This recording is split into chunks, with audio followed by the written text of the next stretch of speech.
നമുക്ക് cheese macaroni തിന്നണം എന്നുള്ളൊരു കൊതിയുണ്ട്.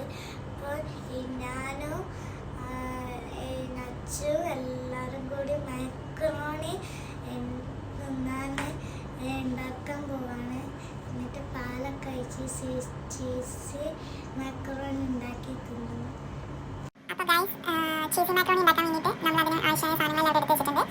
മാക്രോണി ഉണ്ട്, മൊസറല്ല ചീസ് ഉണ്ട്, oregano, then chilli flakes, milk and garlic ചെയ്യാം. ഒരു പാനിലേക്ക് ഇട്ടിട്ട് ഫസ്റ്റ് നമുക്കത് ബോയിൽ ചെയ്യാം. അപ്പോൾ നമ്മളത് ബോയിൽ ചെയ്യാൻ ആവശ്യത്തിനുള്ള വെള്ളം എടുക്കുന്നുണ്ട്. പിന്നെ നമ്മൾ ഗ്യാസ് ഓൺ ചെയ്തിട്ട്